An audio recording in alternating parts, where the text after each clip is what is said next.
ഇന്ന് തന്നെ ഡൗൺലോഡ് ചെയ്യൂ. കാണൂ നിങ്ങളുടെ ഫേവറേറ്റ് ഷോസ്. ഞാനും രാജുവും തമ്മിൽ കല്യാണം കഴിക്കുന്നത് രാധമ്മയ്ക്ക് ഇഷ്ടമില്ലായിരുന്നെന്ന് എനിക്കറിയില്ലായിരുന്നു. ഞാൻ രാജുവിനെ കല്യാണം കഴിക്കുന്നത് രാധമ്മയ്ക്ക് ഇഷ്ടമല്ലെന്ന് നേരത്തെ പറഞ്ഞിരുന്നെങ്കിൽ രാജുവിനെ കല്യാണം കഴിക്കാൻ കഴുത്ത് നീട്ടി കൊടുക്കില്ലായിരുന്നു. ഈ ലാപ്ടോപ്പ് വിതരണം കേരളത്തിലെ എല്ലാ സ്റ്റുഡൻസിനും അല്ലേ? അപ്പോ ഇതിന്റെ ഡിസ്ട്രിബ്യൂഷൻ ഏറ്റെടുക്കുന്നവന് കൊയ്ത്ത് കാലമാണല്ലോ. ലാപ്ടോപ്പ് വിതരണത്തിന്റെ മേൽനോട്ടം ദീപകിന് കിട്ടിയിരുന്നെങ്കിലോ?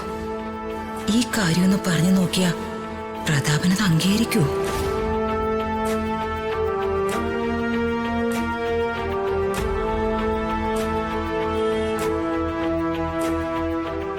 ഇത് നമ്മുടെ കമ്പനിക്കിട്ട് കിട്ടിയ വലിയ അടിയായി പോയല്ലോ.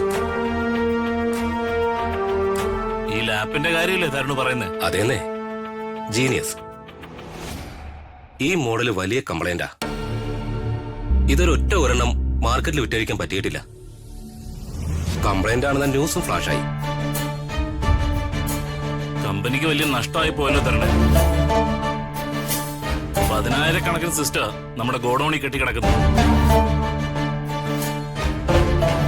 ഇത് മൊത്തം വിറ്റഴിക്കാൻ മറ്റൊരു ഐഡിയ ഉണ്ട്. ഐഡിയയോ? യെസ്, ജസ്റ്റ് ഒരു ഐഡിയ. എങ്ങനെ പ്രാക്ടിക്കൽ ആവുമെന്നറിയില്ല. ഐഡിയ എന്തായാലും കേൾക്കട്ടെ. പ്രാക്ടിക്കലാക്കാൻ പറ്റുമെന്ന് നമുക്ക് ആലോചിക്കാലോ. 8ാം ക്ലാസ് മുതൽ +2 വരെയുള്ള വിദ്യാർത്ഥികൾക്ക് വേണ്ടി എല്ലാ സ്കൂളുകളിലും ലാപ്ടോപ്പ് വിതരണം ചെയ്യാനുള്ള ഒരു പദ്ധതി നമ്മുടെ എഡ്യൂക്കേഷൻ മിനിസ്റ്റർ കൊണ്ടുവന്നിട്ടുണ്ട്. Education minister? അത് നമ്മുടെ പ്രതാപവർമ്മ സാറല്ലേ? ജയന്റെ അളിയന്റെ ഫാദറിൻലോ. അതിന് നമ്മുടെ ജീനിയസ് നമ്മൾ മന്ത്രിയുടെ പദ്ധതിയിലേക്ക് കടത്തിവിട്ടാൽ നമ്മൾ രക്ഷപ്പെട്ടു. മൊത്തം ചെലവാകും. അത് നമ്മള് സ്റ്റാൻഡേർഡ് വിട്ട് ചെയ്യുന്ന ചതിയല്ലേ? പിന്നെ ഗവൺമെന്റ് ലെവലിൽ എന്തൊക്കെ ചതിയും വഞ്ചനയും നടക്കുന്നു. അത് ശരിയാ, ഐഡിയ ഒക്കെ കൊള്ളാം. പക്ഷേ മിനിസ്റ്റർ, വിദ്യാഭ്യാസ മന്ത്രി ഒരു പ്രതാപ് വർമ്മയല്ലേ? അതെ. അങ്ങോട്ടേക്ക് കടക്കാൻ എന്ത് വഴിയെന്നാണ് നമ്മൾ ആലോചിക്കേണ്ടത്. എന്തേലും ഒന്ന് പ്ലാൻ ചെയ്യണം. ഒരു വഴിയുണ്ട് സാറേ. എന്ത് വഴി? ഞങ്ങളിവിടെ പറയുന്നതെല്ലാം തെവിളിയെന്ന് കേട്ടോ? കേട്ടു. അതുകൊണ്ടല്ലേ വഴിയുണ്ടെന്ന് പറഞ്ഞത്. എന്നാ താൻ കാര്യം പറയും. നിങ്ങൾ പറയുന്നത് കേട്ടിട്ട് ഈ കമ്പ്യൂട്ടറുകൾ ബിസിനസ് ആക്കി തരാൻ എനിക്ക് കഴിയും തോന്നുന്നു. താൻ കാര്യം ഡീറ്റെയിൽ ആയിട്ട് പറയണോ?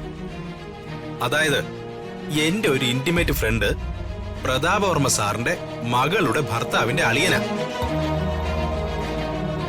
പക്ഷേ ഇത് വിറ്റഴിച്ച അയാൾക്കും ഇടനില നിൽക്കുന്ന എനിക്കും എന്താ പ്രയോജനം? താൻ എന്തൊരു മണ്ടത്തരോടെ ചോദിക്കുന്നത്? ഇത് മൊത്തം വിറ്റഴിച്ച കോടിക്കണക്കിന് രൂപയുടെ കമ്മീഷൻ കിട്ടും. കിട്ടുമല്ലോ. എങ്കിലിത് വർക്കൗട്ട് ആക്കാൻ പറ്റുമെന്ന് ഞാനൊന്ന് നോക്കട്ടെ. വർക്കൗട്ട് ആവും, ഞാൻ ഉറപ്പ് വരുന്നു. ദാ സാറേ, കുടിക്ക്. ദാ സാറും കുടിക്ക്. ആ,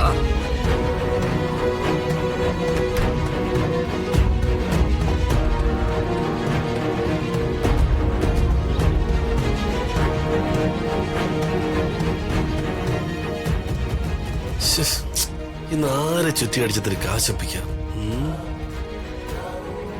ഒരുത്തനും വന്ന് വീഴുന്നുമില്ല, ഒരു ഐഡിയ ഇല്ല.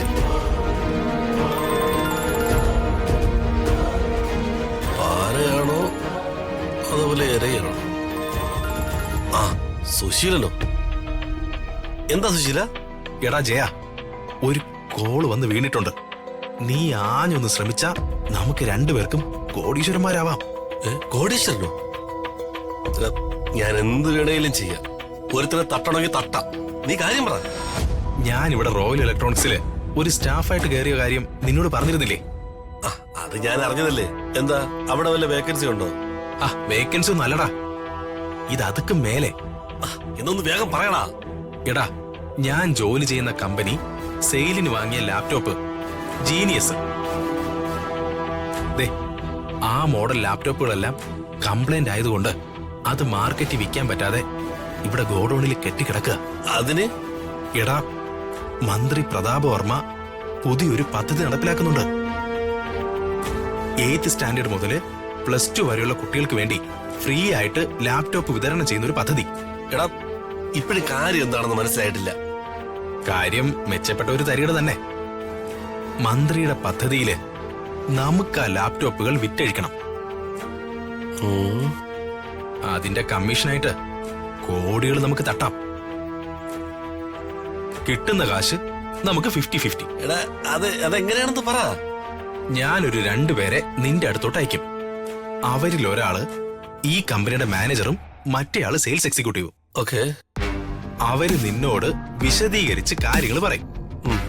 പ്രതാപ വർമ്മ സാറിന്റെ PA രാജുവിന്റെ അളിയനും അസിസ്റ്റന്റുമാണെന്ന് പറഞ്ഞ് നീ അവരെ കയ്യിലെടുക്കണം. അവർക്ക് വിശ്വാസം ആവണമെങ്കിൽ അതിനുള്ള സെറ്റപ്പുകളൊക്കെ നീ ഉണ്ടാക്കണം. ബാക്കിയൊക്കെ ഞാൻ പറഞ്ഞുതരാം.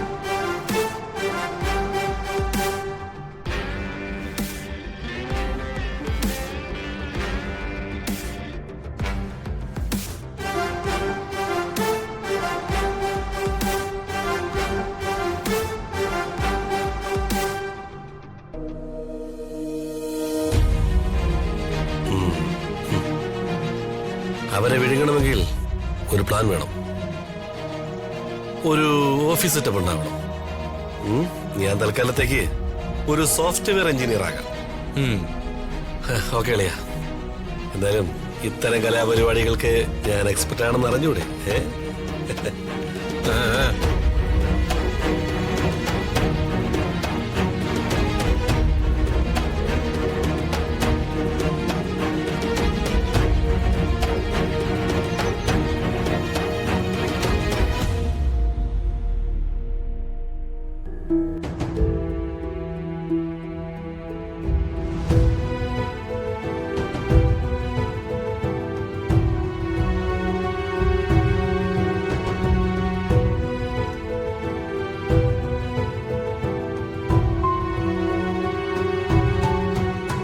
രാധമ്മേ, എന്താ രാധമ്മ ഇത്?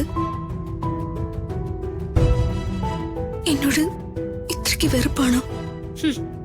സ്നേഹിക്കാൻ പറ്റുന്ന കാര്യങ്ങളാണല്ലോ നീ എന്നോട് ചെയ്തത്.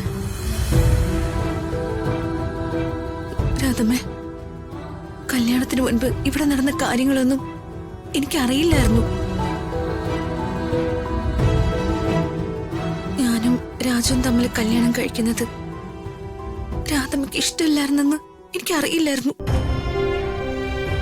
ഞാൻ രാജുവിനെ കല്യാണം കഴിക്കുന്നത് രാധമ്മയ്ക്ക് ഇഷ്ടമല്ലെന്ന് നേരത്തെ പറഞ്ഞിരുന്നെങ്കിൽ രാജുവിനെ കല്യാണം കഴിക്കാൻ കഴുത്ത് നീട്ടി കൊടുക്കില്ലായിരുന്നു. അതല്ലേ പറഞ്ഞോണ്ട് വന്നേ. അകലെ